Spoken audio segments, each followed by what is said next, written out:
Okay, well, I am here at my workbench with my HPI Blitz. See, if it looks like it's slanted, like the back end is raised up above the front end by quite a bit, you're not just seeing things. It's true. But you see, this truck in the back has now been widened so much that it will not fit on my workbench with my toolbox on it. And here's why.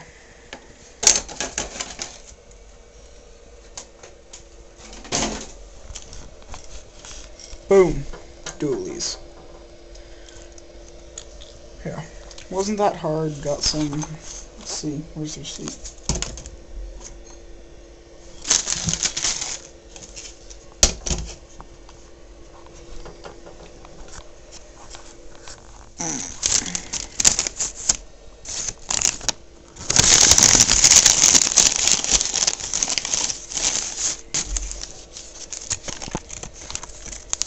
I got some... yeah, I don't know. Don't know what size they are. Got some bolts at the hardware store. They're small. They're not huge bolts.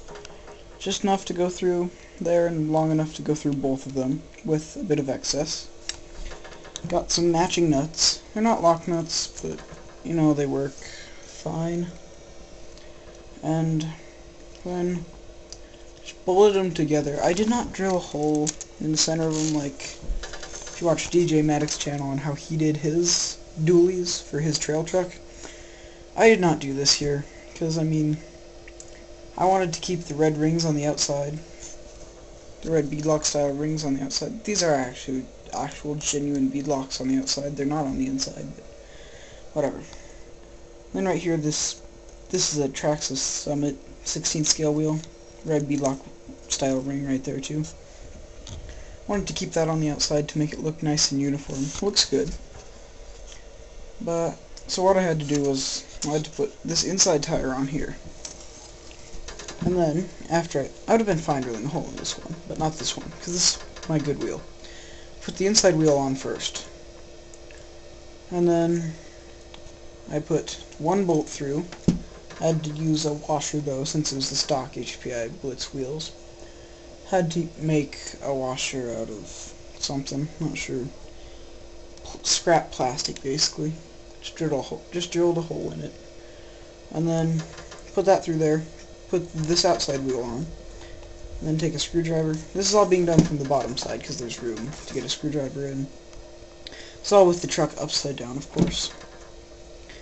And I did it in my lap, because it just made it a lot easier. And then just bolted them on with those bolts. They stay on good because they're behind. They're kind of behind the lock ring, sucked into those into the split 6 holes, into the holes on this wheel. And then what I did with the excess was just bend it over like that. Whatever angle that is, 45-ish, maybe. Yeah, I don't care. Not quite 90, maybe a 45-ish, but just bend it over.